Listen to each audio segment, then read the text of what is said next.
urbanization brings enormous challenges, not in least in terms of inequality.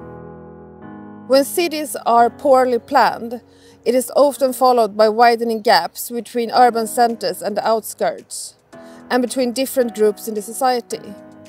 In fact, women and girls are particularly vulnerable in the light of rapid urbanization. For this reason, it is so important to include girls and young women in the decision-making processes regarding urban development. In 2016, we started an initiative called Urban Girls Movement. We really tried to provide a method for girls to work together with professionals in redesigning their cities. So we saw that the presence of young girls in the public space in Fittja, and in particular the central parts, was limited. And that was due to a feeling of unsafety, but also to the fact that there is an open drug scene in the area.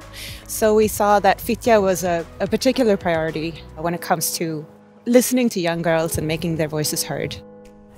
The project started out with us going for a walk in the area and talking about how they made us feel and how certain places made us feel unsafe and what we would like to improve, such as brighter lights, more colors, or just places that we can sit so we are able to hang out with friends and also make people stay in Fittja. So it's just not a place that we pass by. And it ended up with Minecraft that helped us visualize our ideas. After that, we prioritize what is most important to actually change and build according to these girls. And then they deliver these proposals to their local leaders. Urban Girls Movements inspired us by highlighting the need of shape and colors that turns a public place into a living room. Visible here from Regnbågsparken, the Park of the Rainbow, where we stand, is a proof that you can take back a public space that's been occupied by criminals back to the local residents. In Botkyrka we have had a lot of different working methods to include our inhabitants, but the Urban Girls Movement had helped us to develop them further and with a broader perspective, so we can change the structure for real. After the project, I would say I've seen differences in general, such as like brighter colors, more lighting, and like in general more people just playing in the local area, and that's been a very good impact from the project. After we did the pilot here in Fittja, the next step was digitizing for global scaling.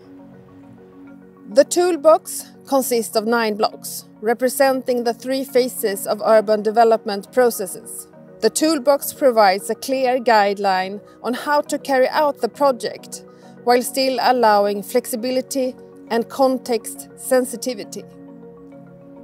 The platform was launched on International Women's Day in 2021 and is used in 280 cities in 90 countries.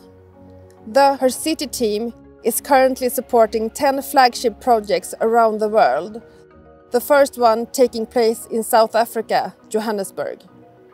Poverty is not just about the lack of money, it's the lack of information, opportunity and choice. And in an impoverished township like Diepsloot, it's also the lack of having a voice or being able to fix what you see is wrong. So at first the girls said that there were challenges with gender-based violence, with teenage pregnancy, drug and alcohol abuse, gangsterism. But when we went on the exploratory walk, it was interesting to see how angry they got about water running down the street, sewage overflowing, children having nowhere to play. And I can't wait to see when the tactical urbanism plays out and they see that they are empowered to actually make a change and that their visions can become a reality. Cities can only be of service to its people when planned from the lens of its most vulnerable inhabitants. I would like to see my point being seen and my dreams being visualized, because I dream for Diepsloot to be a better place, and I believe that with my help it could be a better place.